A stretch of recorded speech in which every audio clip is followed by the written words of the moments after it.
Shalom Aleichem, parachat de la semaine, parachat Mishpatim. Dans cette paracha figure un verset impressionnant. Et vous servirez Hachem, votre Dieu. Puis sont mentionnées de très nombreuses bénédictions.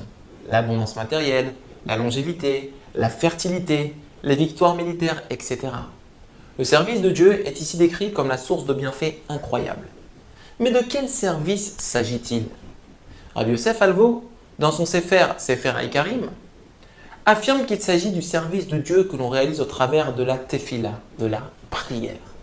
La prière est effectivement la clé de toutes les bénédictions, le remède à tous les malheurs. Mes chers amis, la merveilleuse histoire que je vais vous raconter illustre bien ce principe.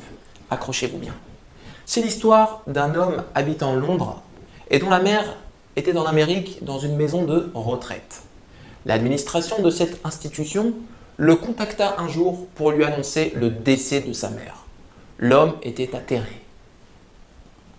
Il lui avait parlé la veille, l'avant-veille, et aucun signe avant-coureur ne laissait présager qu'elle s'apprêtait à mourir. De plus, il était confronté à des problèmes de passeport qui l'empêchaient de voyager à temps pour l'enterrement.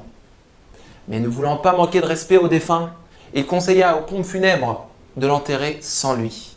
La mère se fit donc enterrer en l'absence de son fils. Au cours de la semaine de deuil, de nombreuses personnes vinrent pour le consoler. Puis, au bout de quelques jours, il reçut un coup de téléphone.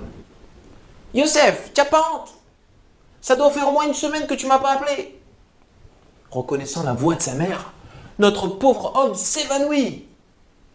Lorsqu'on le ranima, il téléphona à la maison de retraite et on reconnut qu'une grossière erreur avait effectivement été commise. C'était la femme dormant dans la chambre attenante à celle de sa mère qui était décédée. Le directeur, maintenant, se retrouve dans une situation très embarrassante.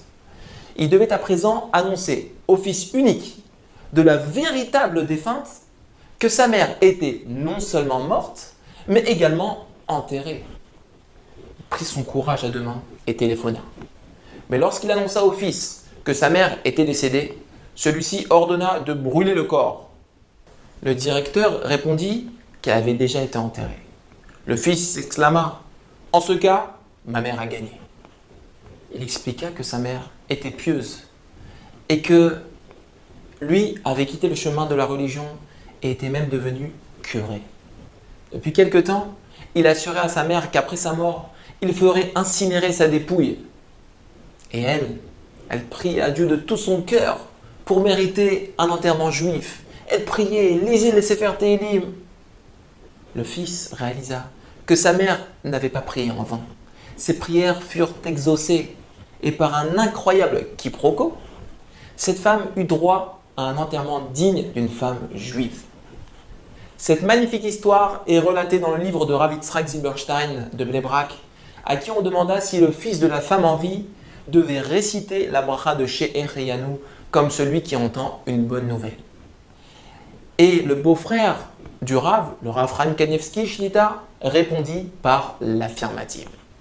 Cette histoire nous montre un peu la force de la prière, qui ici fut exaucée par un magistral retournement de situation. Mes chers amis, à nous d'emprunter donc ce chemin et nous attacher à la tefila pour mériter toutes les bénédictions mentionnées dans notre paracha. Amen ve Amen. Shabbat shalom.